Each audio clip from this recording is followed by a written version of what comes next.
What's up, guys? Today I'm going to talk to you about partnering. So, for those of you that do know or may not know, as part of my course, I do offer to partner with my students. That's just something that I offer. There's me and another guy that we offer to partner with our students. And so I'm going to talk about that, how I do partnerships, what that looks like, how it works, explaining all of those details, just so you know what that's all about, because I also get a lot of questions about this. So, how does partnership with me work? Um, my student partners, their responsibilities are to find and contact the potential clients or to contact the leads. Once they contact someone and they're interested in learning more. Now, they don't have to say, yes, I'll sign up with you. That's not my goal anyway of an initial call. My goal with an initial call is just to inform the client and get them to say yes to accepting more information from me on how they can recover their funds. My approach is a little bit different than others out there, in the fact that I'm not trying to lock people down on the initial call. But I talk more about that in my course. So, again, my student partners, their responsibility is to contact the leads. When somebody is interested in learning more, then we step in, me and my team, and we send them the information. We handle all the paperwork to kind of try and close the deal for you. If you can close the deal on the phone, great. Like, more power to you. But we try to send them the paperwork, and then the student follows up and just make sure that they received everything. And then we present them forms, go back and forth, close the deal. Then we handle the attorney, and then the whole back end process and processing the claim. So those are the responsibilities. Student partner, find and contact leads. Me and my team handle the attorneys, handle the paperwork, handle the processing of the claim, make sure it's all done correctly. So what are the pros and cons of this? Pros, obviously, if we're handling the attorney and the forms, that's something you don't even have to worry about. You don't have to worry about finding your own attorney. You don't have to worry about paying an attorney. You don't have to worry about if you're using the right paperwork, because we already have that in place.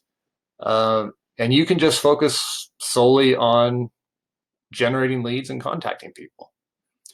So it takes less off your plate, so you can focus more on the money making activities, and you don't have to worry about the expense of an attorney. The biggest con really is you're not going to make as much, because we're splitting the profit 50-50. So instead of you keeping 100%, if you were to do the whole process yourself, which I have students that do that, they go through the course and then they go out and do their own deals and they keep 100% of the profits.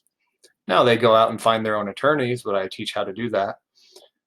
And so they do more work, therefore they get to keep more of the profit.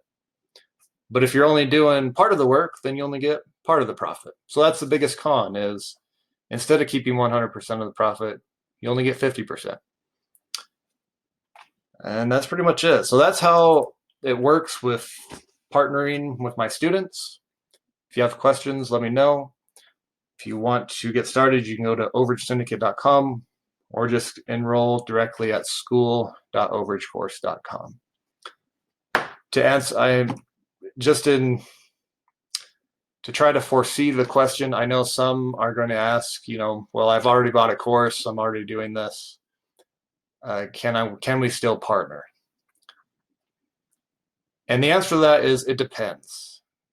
And what you have to ask yourself is, because this is what I'm going to ask you, do you have a case where you've actually contacted the potential client? If the answer to that is a no, then that's my answer to you as far as partnering goes. If the answer to that question of have you contacted a potential client is yes, if the answer is yes, then I'd be interested in looking at the deal. So it's a maybe on that one. I'm pretty particular because I have quite a few students that are bringing me deals currently. Obviously, they're going to get priority. I'm going to take care of them. I'm going to take care of their cases before someone that is not a student comes forward. That's just how I work.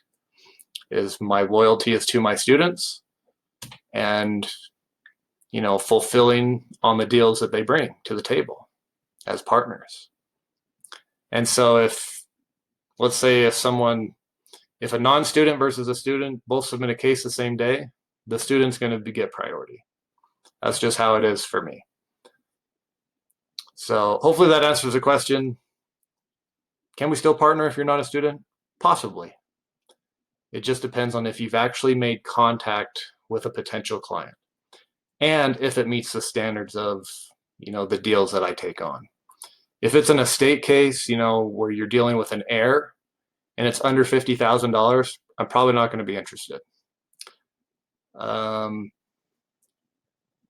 If it's that's the biggest thing is estate cases. I like to make sure that they're actually good amounts because they're a lot of work.